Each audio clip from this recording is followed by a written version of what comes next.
All right, today is Wednesday the 4th. As always, if you would, go out to the P drive, and under the P drive there should be a folder out there with today's date on it. Please grab that folder and either drag it onto your desktop. I guess it says I already have one. I'll just replace it, that's fine. Okay. So again, go out here to the P drive for the class.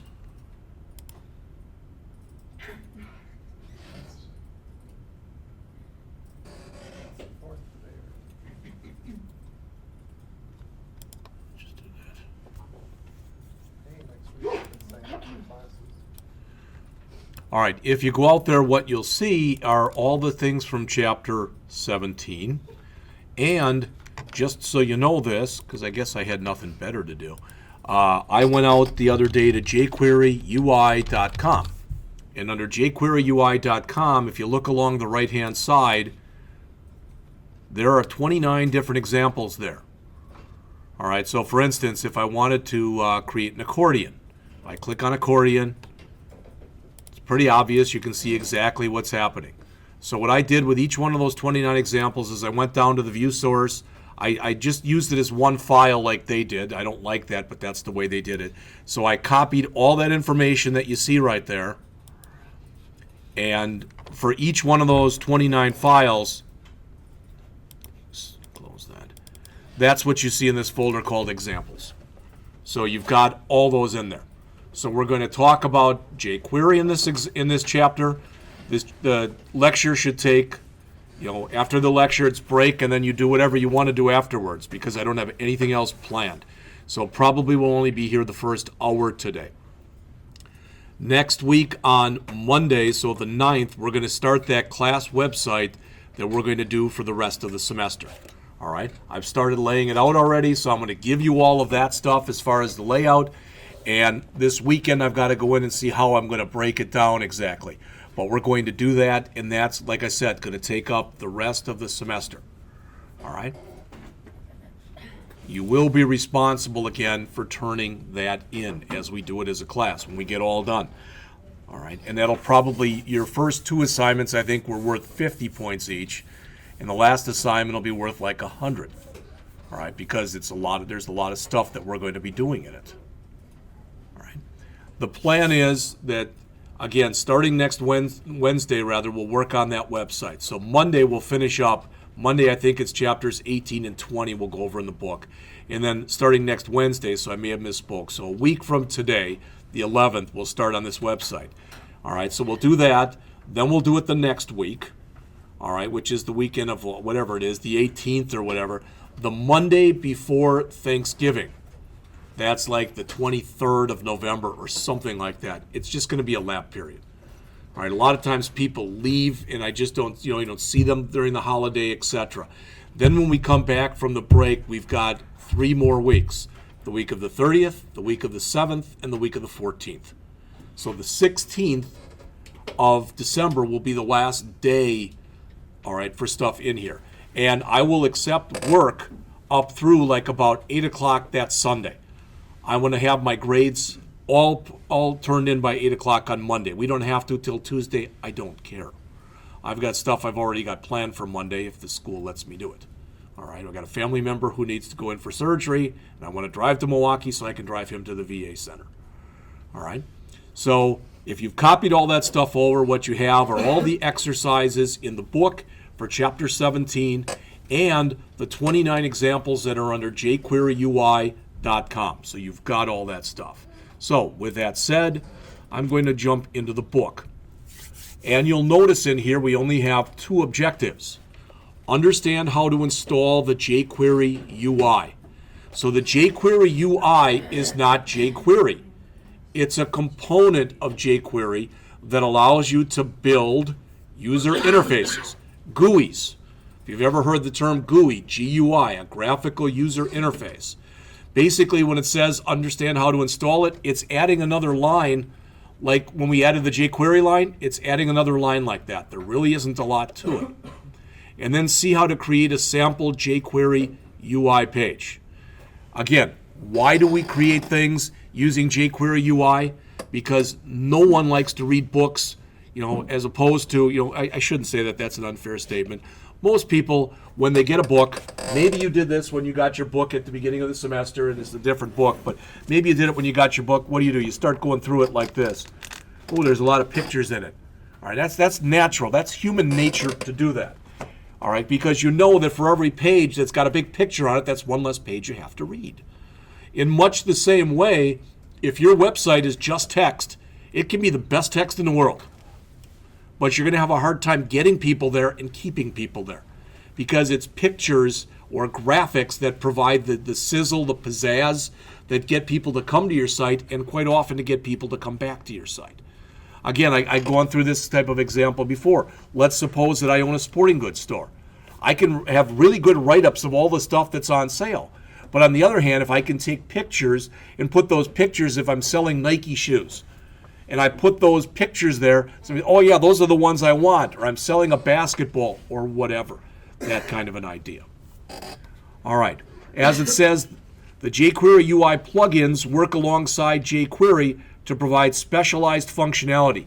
In this example, we're going to talk about jQuery UI, but I want you to understand that if I come out here and I go to Google and I type here jQuery plugins, all right, there is an entire registry of plugins. What the heck does that mean? Well, you can do the counting in here yourself, but if my just quick count serves me right, that's probably 2,000. Those are pre-written routines that people have created that you can download and use on your websites in your programs. We will use some of them, such as we're going to use the form validator in jQuery when we get to that point. And you're going to see, is it easy? The first time you do it, it's just different. All right, I'm to the point now where people, when I tell somebody something and they go, is it easy? I don't know how to answer that. Because if I've already done it about 10 times myself, yeah, it's easy. All right? And I don't remember if you've ever done this before, if you remember the time that you first had to parallel park, or parallel park a car? Not what do you call that? When you back in? Is that parallel park? The first time you had to do it, it was probably a pain in the butt and you were afraid. I was. I remember I was going out with a woman once and she was complaining we couldn't find a parking spot, so I found this one. She goes, you'll never get in there. And I'm driving her car, which was brand new. And it was one of those where I just whipped in, got in, and I must have been within an inch both ways, and I never touched anything. And she just looked at me like, and I couldn't do that again if you gave me $1 million. All right? But we will use the built-in jQuery plugins. The cool thing about this is, let's suppose Roger creates his own plugin and thinks, this is really cool. I bet you somebody would like to use this. And he goes and looks through the plugin registry here and says, there's nothing really like it. He can submit that to jQuery, and if they like it, they add it here. All right? That's because this is open source. It's a community where the idea is you keep adding to this, that if you come out here in a year, ideally it'll be doubled or tripled as far as the number of plugins that are available to you. All right. There's, again, there's other stuff in here. There's a learning center. There are a bunch of tutorials. There's a bunch of stuff that you can go into. 50 amazing jQuery plugins that you should start using. So there's all sorts of things. There's all sorts of different resources for you out there. But what we're concentrating on in this chapter are the jQuery UI or user interface plugins. All right. So as it says, the UI is a set of customizable JavaScript and CSS files. So the bottom line is you go out to jQueryUI.com, and as it says, under the home page, you see a link to download. So it's very similar to what we did before. So I can go out here. I can go out to the download link. All right. And I would pick the one that's highlighted, which says stable for jQuery 1.6 and above. That's an older one, and that's an older one. But I'm just going to grab that one and, looks through here and it tells me all the different stuff that I have available, and I tell it to download. Boom, it's downloading right now. All right, it downloads it into a zip file. And there it is. That's all I had to do. I can rename it if I want to. I can do whatever I want to do with it. But that's how simple it is. So the act of doing that is virtually identical to the act of downloading jQuery, which we've already done. If you don't want to do that, just like with jQuery, you can use one of those content delivery networks. So you can literally just put a URL in on your system. Now, I want to show you something about that. And it may not sound like a big thing, but this is one of those gotcha type of things that can hit you. And I just want to mention this to you because otherwise I'll forget to. And that is, if I go here and I go back to where I just was and I go to the accordion, all right? And again, you see what an accordion is. Everybody uses them. You know, a lot of times this is like a frequently asked question page on a website where you'll have a question here, you click here and you get that one, etc. All right? So I go to the view source, and this is what I want to mention to you. If you see these lines right here, the lines that you see here that are in blue now, lines 7 and 8, you'll notice that they start with // They don't start with http://. Depending on where you're running those from, I ran them yesterday exactly like they were, without the http://.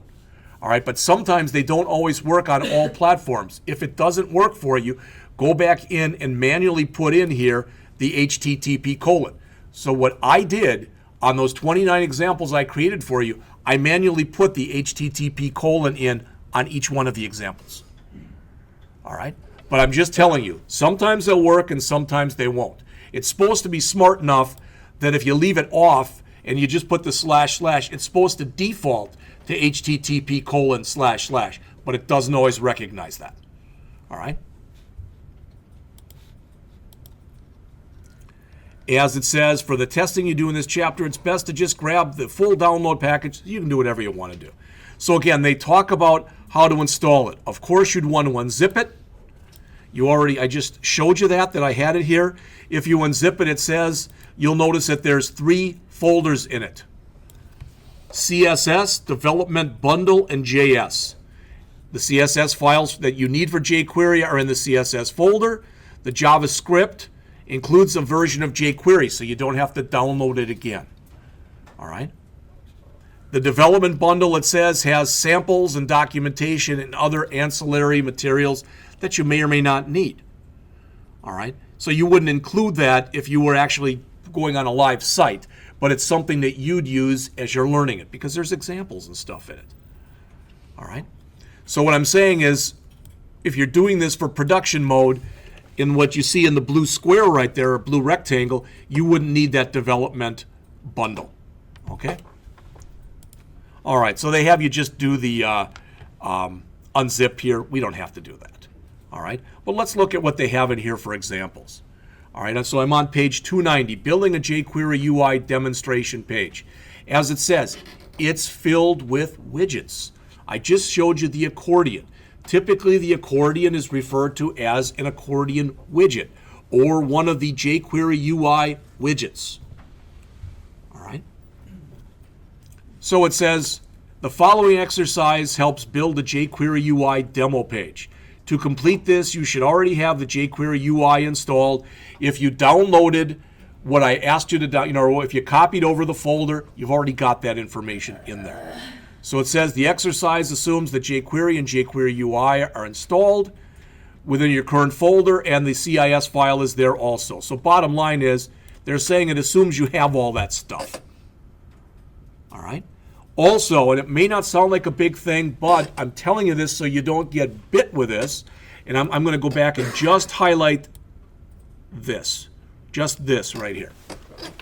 It's very important that if you're going to use this, put your script tag for jQuery before your script tag for jQuery UI. Because then it'll load the jQuery one first, and the jQuery UI may need some of that stuff. So make sure you do it in this order. If you flip-flop it, things can happen that you don't expect. That's all. All right? You got this in your book. I've literally just got the book up here. And if you just follow the order that they use in the book here, you'll be best off.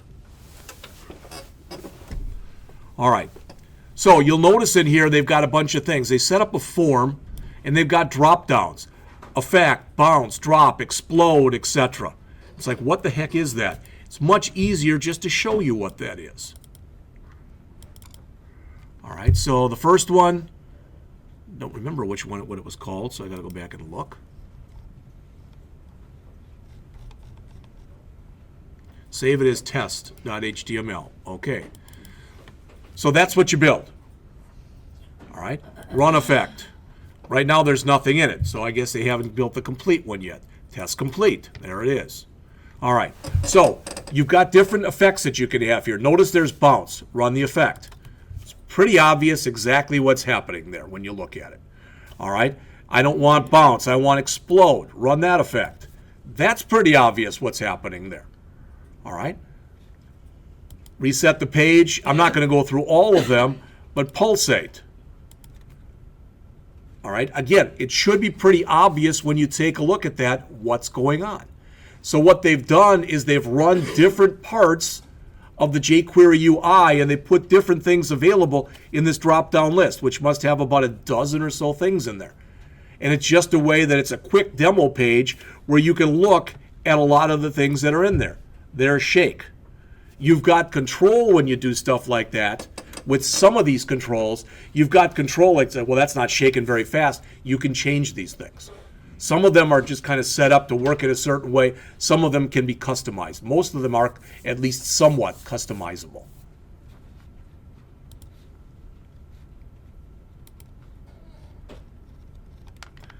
But if we look in here, all right, it says inside the JavaScript file, place the following JavaScript. Okay.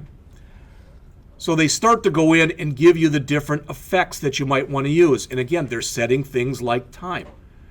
So if I want to learn about this, if I want to learn how to do the transfer, okay, I'm going to go and I'm going to go into Google, and I'm just going to put in something like jQuery UI transfer effect. Boom. It brings it up. There it is in the jQuery UI documentation. All right, there's transfer effect. And you'll see, again, we get a bunch of code. And there's a demo here. All right. I don't know if we can run the demo or not. But you get the idea. So all I have to literally do is to grab all this code, copy it to the clipboard, throw it into my editor of choice, and save it. I'll save it to the desktop, and I'll call it transfer.html. And I can immediately run it.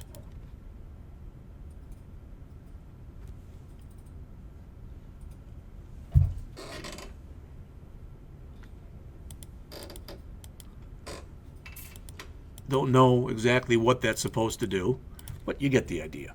All right. Some of them are going to do, so I picked the crummy one. All right. But if we go back and look at it, what they should have done here, they didn't do, but what they should have done, if I would have had time, I would have gone back, but with 29 of these, I didn't have it in me to do it. But if you look right here, that should have been in its own CSS file. Right there. All the stuff in gray.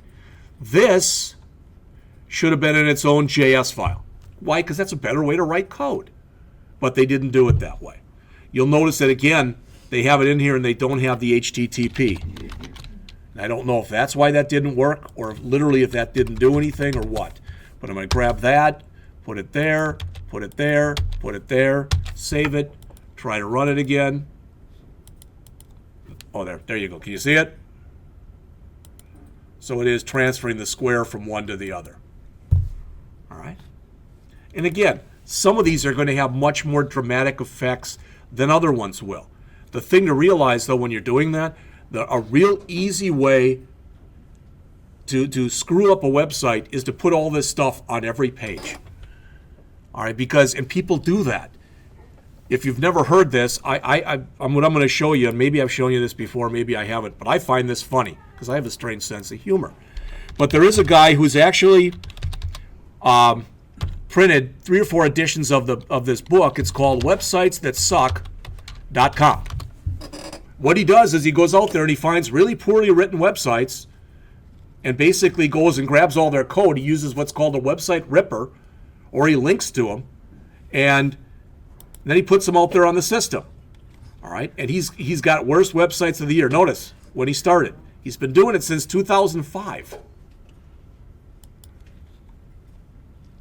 And most of them are linked to, that's kind of funny that he's got Udemy in there because I do a lot of work for them, all right? But some of them are just god-awful. So, I mean, to be able to take what other people have done, save it, put it in a book, and make money on it, I guess that's the American way, right? All right. The author says that if you try doing this and you get some problems, here's ways you can troubleshoot. Make sure that indeed you copied in your jQuery, the links to the CSS, the links to the JS. Make sure you've got a right version of jQuery. I already told you about the HTTP colon in there. Make sure your paths are correct. All right. A lot of people, what they like to do is they like to download everything. Then they don't have to worry about pathing and HTTP or anything else. They put it on their own system. Boom, it's in a certain place. Then they just have to make sure they put the right path to their own files. All right. All right. Next, they talk about a calendar in here. That's what this whole chapter is filled with. All right. Is just example after example. This is kind of neat because the way that this is set up, if you've never seen one of these in jQuery, is right here. If I take my mouse and click in there, it brings up a calendar with the current date in it. When I say current date, it's the current month, the current year, and the current day is highlighted in a different color, which is kind of nice. And you can customize it, such as, all right, maybe I want a bigger calendar that's got every, that it's spread out more like this, and it has every month of the year in it. Maybe I want to let the person go forward or go backward, or go forward but not go backward. So you can set up all different things like that as different parameters of this. And that's what they tell you. What's really cool about it is literally, that's the code you need. That's it. It says put the calendar on the page. That's it. You need to include those UI files and the other stuff, but that's it. All right. So you've got the calendar here, and there's the calendar. There it is. All right. But you'll notice I can go forward. All right. I can go backward. So the current month is what? It's November, but I can go backwards. Then they go in and they tell you how you can customize that if you want to. And notice when you customize it, you can no longer go backward. All right, that's just the way they've set it up. You can also click here and you've got this month and next month. All right, and you can go and bump up the year. So you can set this up any way you want to set it up. What's nice about this is quite often you can customize what's in there too. This isn't that different if you've ever used Google Calendars. But a lot of times when I have students and they create websites for people as part of their internships, what the people want is on their front page, they want a calendar. And that's all, the events that are happening this month kind of thing. You can use something like this for that. You can still go in and go in on any one of these and you can make changes in there. So you can add text and do other things. All they've got it set for is whenever you highlight one of them, all right, it just shows you in the box there. So if I go and grab the 18th, it just shows in the box. But you can do a lot more to it and with it than that. All right? So there's a lot of different ways, in other words, that you can set this up if you're so inclined. And as the author even mentions, you can go out to the date picker demo that's out here. And guess what? You've got that date picker demo. That's one of the ones that I copied for you. But to just grab it from there, there's the date picker. Boom. You can see that in the book they already did some customization. The colors were different in the example you saw in the book. That was going in and adding a few lines of CSS. Why is that important? Because if you're going to do a calendar for someone and they have a color scheme for the company, you'd probably want to change the calendar so it would map up with the company's color scheme. All right, and they go in again, they add the buttons, display multiple months. Again, you can see it's not difficult to do. So here we got 2 months. There's a lot of different things that you can do with it. We already talked about limiting the date range to not allow you to go backward. All right, that's pretty much it for those. Adding a dialog box. What's a dialog box? A dialog box is something that's referred to as being modal. M-O-D-A-L. which means, if you ever done this, if I do a Control P right now to print, that's a mobile box, a modal box, because technically I can remove it or cancel it, and I could say print right now if I wanted to do that. I don't want to print 455 pages, so I'm not going to click it. All right, but right now technically I can't do anything else until I answer that, because it's modal. So what they show you in the next section is how to build your own modal dialog box. So it comes up and it says, here's the dialog, and it stays on the screen until you click the X. All right, so if we look again at the example, oops, there's dialog, there it is. Notice they've added a confirm and a cancel to it. I can click confirm and it goes away. I can click cancel and it goes away. And you say, well, there was no difference. In that case, there wasn't. But if I click confirm or if I click cancel, I could add code to that. So if you click confirm, I could say something like, you have now been added to our list, or something like that. And you'll notice there's an open dialog too. Click here to open a dialog. Okay? Not very difficult to do. Not very much code involved in doing it. And that's what I think the author is trying to get across here. That sets up the dialog right there. As it says there on the bottom of the page, when added as an option, the resulting page and dialog are shown on the next page. Notice the effect applied, graying it out to indicate that no input is allowed in this part of the page. So that's something that the author put in. Then he comes in and says, well, that's good, but what if we add buttons to it? That's how you add buttons to it, right there. You add buttons to it, and they say whatever it is you want them to say. All right? Confirm and cancel in this case. And again, there's been no code put in here, but you can add code. In this case, this is the last example where they added code that says if you click here, where it says click here to open, it opens a dialog box. So again, what this is pure jQuery code that says that if you click on what's called pound opener, which is this thing that says click here to open the dialog, you want to run this function that says create a dialog and open it. That's it. That's jQuery in a nutshell right there. That's what the 167 class next semester that you take is all about. All right. Start at the beginning. What's that? Yes. Start at the In fact, even more than that, we're going to start with the first 3 or 4 weeks. We're going to go back and review JavaScript. All right. So as the author says here, because I'm finished, the author says there's more to jQuery UI that could fit into this chapter. And again, the best place to look is exactly where I just showed you. You have all 29 of these examples.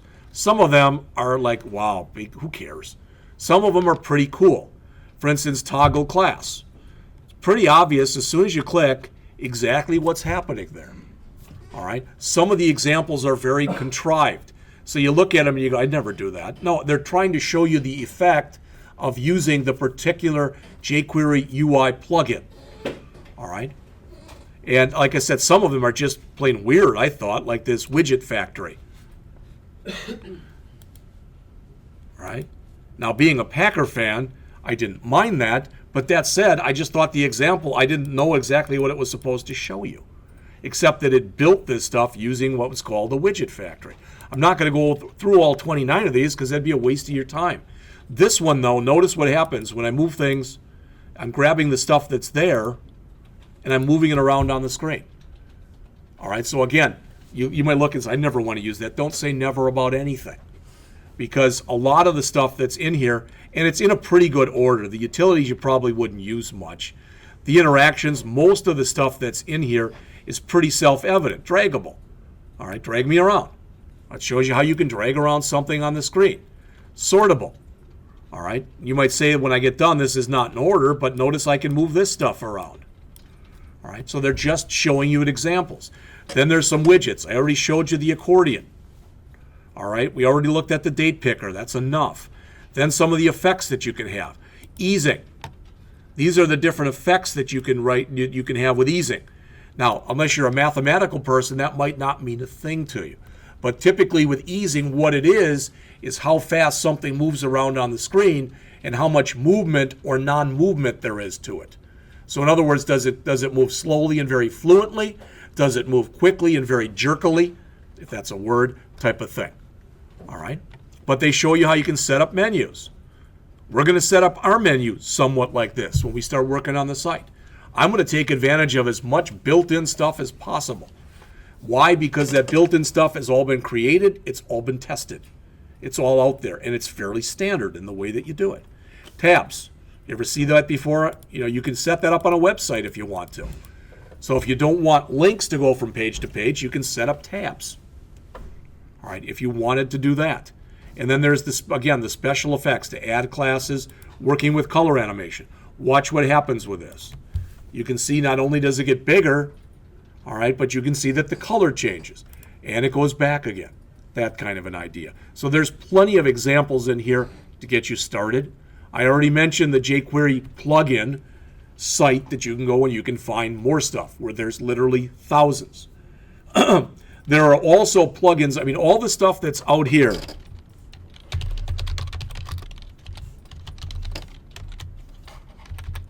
So all the stuff that's out here under the jQuery plugin registry, this stuff's all free. There are also plugins that you can buy that people will write for you, but they will charge you money for it. So if I had something special that I wanted for my website, I could advertise for that. I can guarantee you that I could get a jQuery developer who would be more than happy to develop that for a price. All right. So we're finished with that. Let me just mention to you, we're not going to cover Chapter 18. That's jQuery mobile, and that has to do with mobile phones and the like. We'll look at some of that stuff next semester in the 167 class. I'm just not going to go into it in here. The big thing when you start working with mobile, if you don't know, is it's a concept that's referred to as responsive design. And what is that? Well, if you go out to a website, so for instance, here's the jQuery website. All right, notice if I come in here and I make this smaller. You see how that changed? See that? That's responsive. So it changes because this basically right here, this size is simulating a phone. If I go out further to, I don't know, somewhere around there, that's simulating a tablet type of an idea. All right, you may have talked with Jim in your 157 class. I don't know. But this is where you would talk about things like media queries. All right, so we'll go over some of that stuff next semester. I think it's just a little bit advanced for right now, so I'm not going to go over that particular chapter. All right, where is that? Chapter, and I'm not going to go over this right now, but this is Chapter 19, getting data into JavaScript. So next Monday, the 9th, we'll go over this chapter. Look how big it is. 1, 2, 3, 4, 5. That's it. That's the whole chapter. All right? So why aren't you going over it now? Because it goes along with the next chapter, which is on Ajax. I will tell you, some of the stuff that you see in this chapter might seem very confusing to you. This is another thing we go into in much more depth and breadth of coverage in the 152-167 class. All right? 2 more things I want to tell you, then I'm done, because I promised the administrative staff here that I would do these. The first,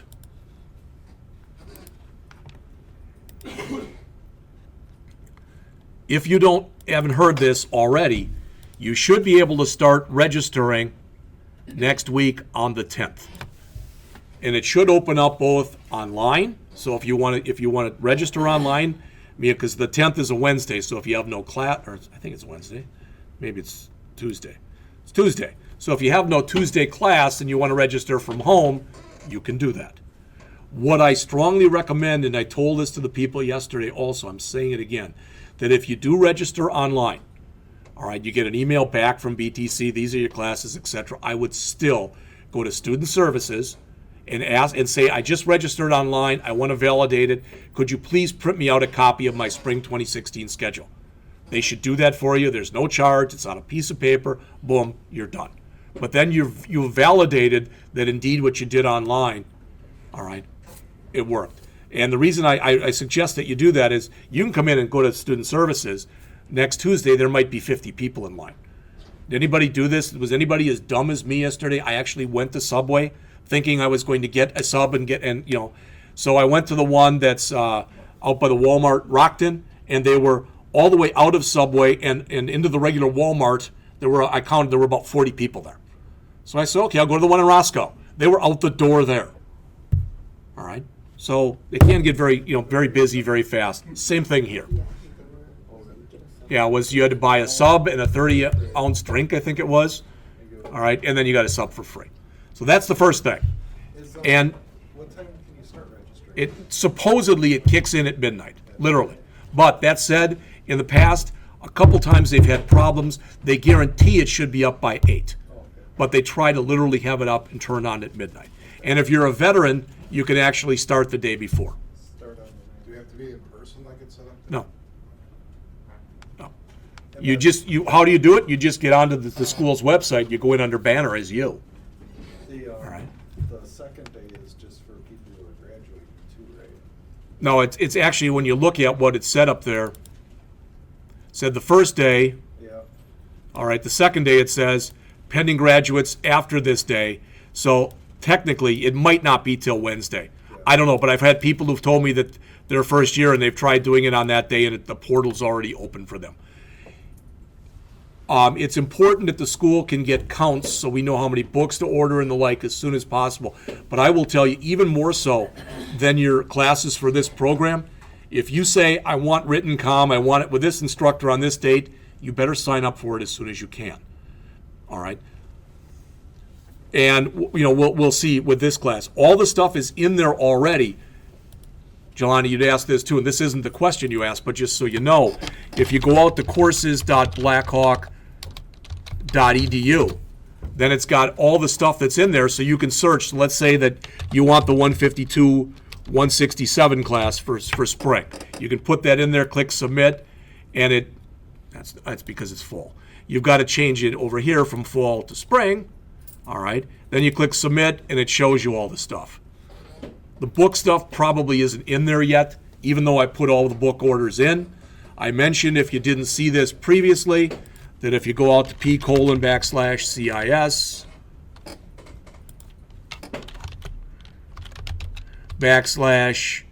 /JPS spring books, and you go to semester 2, and you open that up, those are the books for second year students. Anybody who wants a copy of that, see me after class, I'll run you off a copy. I don't care. All right. The stuff is, what's that? I got 3 of them. Oh. Yeah. And yeah, you don't have to buy books here. The school, of course, strongly encourages it.